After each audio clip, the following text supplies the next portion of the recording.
Karamoja region is a home to an estimated cattle population of over 2.2 million herds of cattle. Cattle keeping is the major economic activity of the people in this region, where grazing is done on communal land. One of the constraints to livestock development in this region is the disease outbreaks such as Nagana caused by tsetse flies. For years, the Ministry of Agriculture, Animal Industry and Fisheries has been responsible for fighting tsetse flies that cause Nagana disease in animals and sleeping sickness in humans.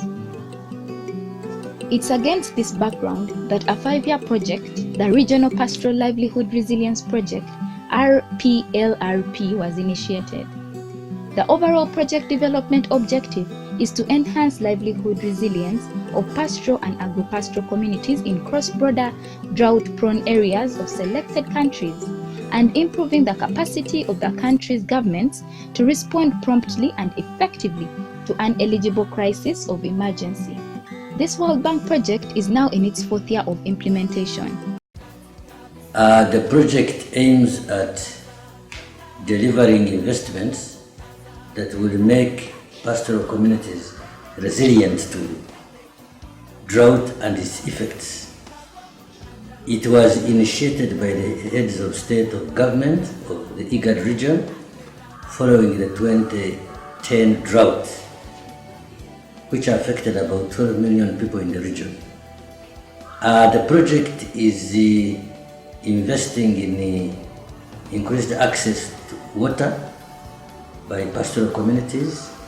That is developing at least 12 large water reservoirs in northeastern Uganda, and also putting in place operational and management systems for these reservoirs. Over the years of its implementation, the project has had remarkable achievements in all its thematic areas. For years, the region has been experiencing socio-economic losses from milk sales and beef. Today, there is a significant reduction percentage of death rate of livestock kept by pastoral households targeted by the project. These are mostly cattle and goats. He's saying we are lucky. We didn't have some of these things in the past, but we have become lucky as people of Kotiang. I've been telling them that the tsetse fly will be no more in our sub-county.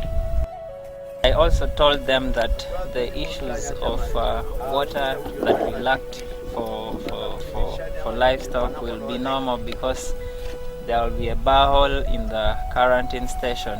The livelihood project is supporting us in this control, and the major disease control here is tsetse fly. We border Kidepo Valley National Park, which has a lot of wildlife and there are a lot of tsetse flies. But since the intervention of MAIF through the project, they have procured a lot of power and have been able to spray the animals about 4 times. We sprayed almost all the cattle, and the challenge has gone down, and the productivity of livestock has gone up, and also the body weight has improved a lot. Fostering livestock trade is one of the key areas the project has significantly improved. For the past 4 years, the project has rehabilitated and constructed various markets, infrastructures in the 12 districts of Abim, Amudat, Amuria, Bukedea, Kabong, Katakwi, Kotido, Kumi, Queen, Moroto, Nakapiripirit, and Napak. The idea is to improve livelihoods in the pastoral communities through trade. Today, the rehabilitated and constructed market infrastructures are fully operational and sustainably managed. On our project, we have cattle, sheep, goats, and chicken being sold in this market. This market is actually one of the biggest markets in Western Karamoja, where we have opportunity of our neighbors from Lango, Teso, come and trade here. That puts this market in an opportunity where this community benefits so well in terms of good market prices for the commodities that they bring in the market. In addition to the 12 livestock markets, the project has commissioned 12 slaughter slabs, 72 community crushes, 4 holding grounds, 7 quarantine stations, and 3 border checkpoints. We are here on checkpoint border. We are going to construct the offices, latrines, borewall, and wash tower.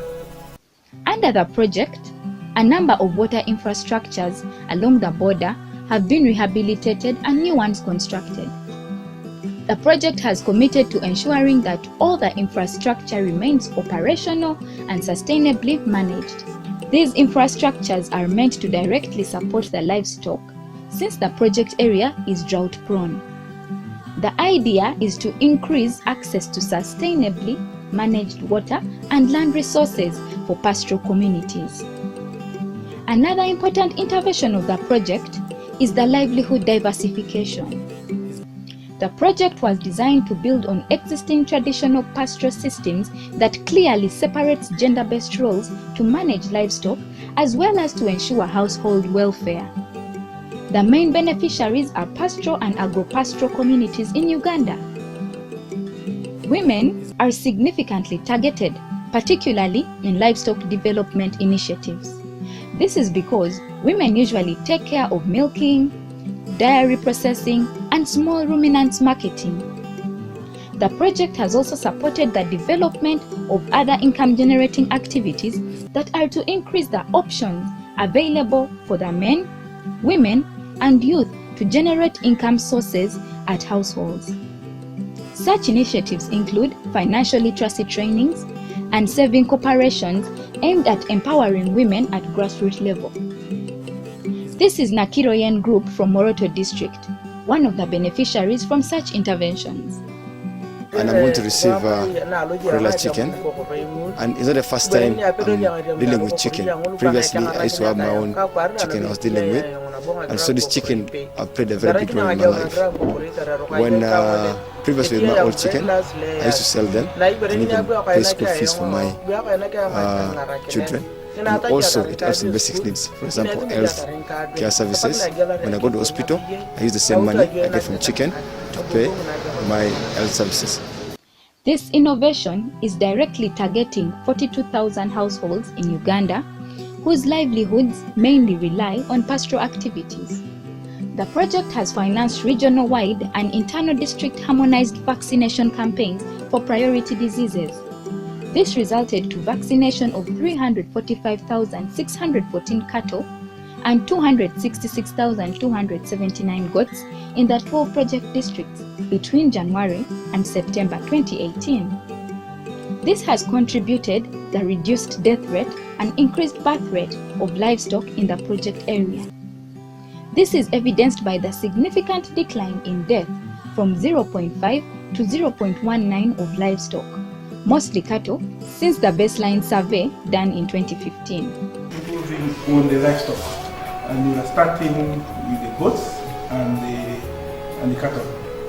Here we want to improve the cattle by introducing the Saiwan breed, which is bigger, and we expect to improve on the size of our cattle here as well as milk production. Then the goats, we are introducing the Gala goats from Kenya, and also introducing the Gua goats. This one, the purpose is to improve again the productivity and the production of our local goats here. Already the goats have been procured, the beneficiaries have been prepared, and they are ready to receive goats anytime early next year. To supplement the above initiative, activities like capacity building of veterinary personnel in the district, right from district to community health workers, have been supported by the project.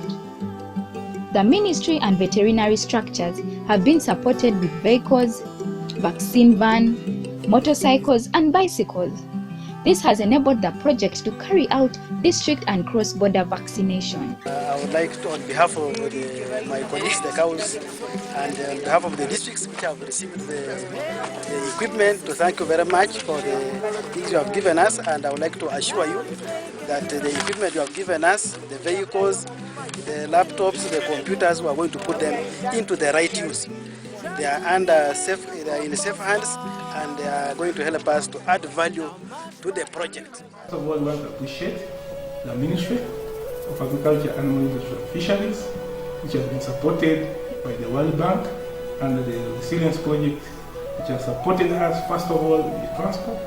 We didn't have a vehicle as a department, but now we have a 4-wheel vehicle and we are able to move to very many places. Secondly, we want to appreciate the support in control of the SSFI. We had a very, very big challenge with the SSFI. Whenever political leaders, including the president, come here, the major complaint to the president was, we have a challenge with SSFI. And we didn't have the resources to control it. But now the ministry has managed to procure enough for our own. They also procured enough pesticides, and they have supported us with logistics to conduct spraying and treatment of livestock against leishmaniasis. Disease and vector control and surveillance in targeted project areas, especially on tsetse control, have been carried out in Kabong and Kotido districts. This has led to reduced infestation of tsetse flies in the districts and at cross-border. With a principal mandate of improving pastoral and agro-pastoral livelihoods, the project is promoting the use of Gala and Boer goats and Sahiwal bulls to improve livestock production through breed improvement. The project is going to, as a project, we are so delighted that we are going to have the Sahiwal bulls brought in for crossbreeding purposes. These Sahiwals are very adaptable to our conditions here in Kumi, particularly the harsh environmental conditions like high heat.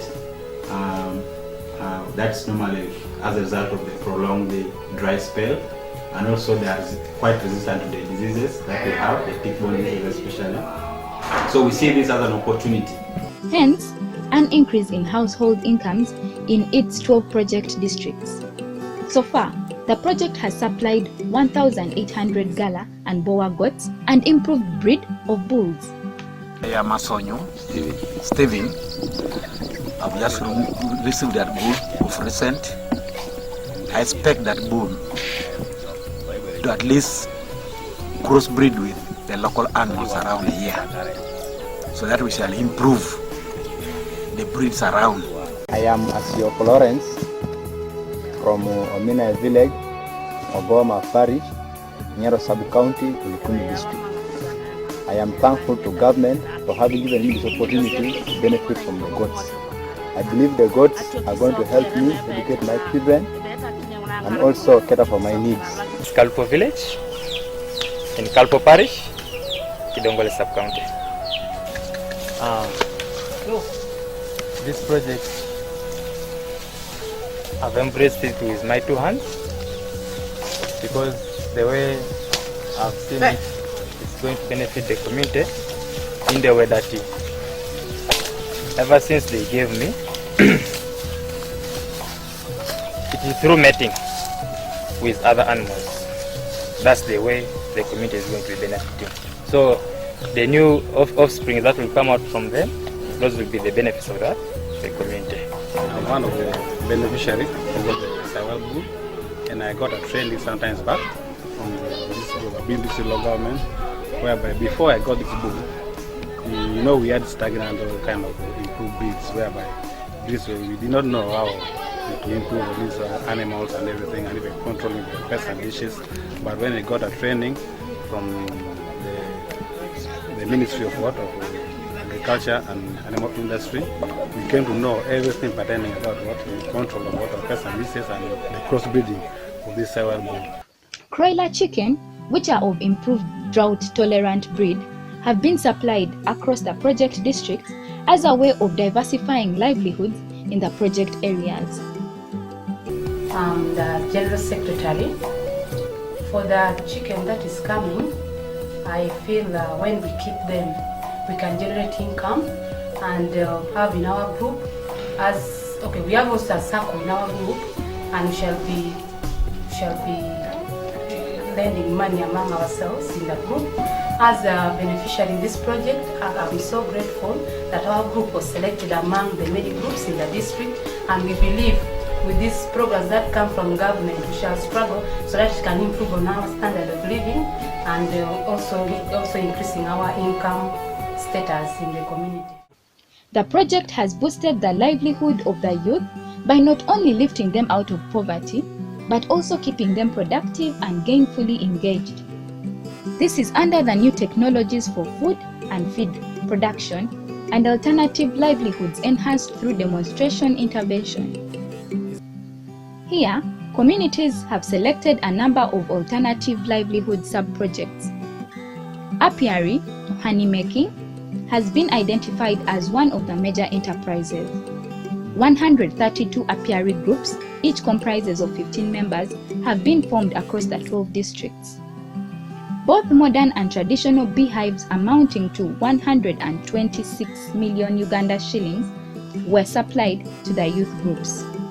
Furthermore, the groups were trained in modern beekeeping and honey methods to replace the rudimentary methods that were initially used. We got before receiving equipment to enable us to change the method of harvesting, packaging, and branding.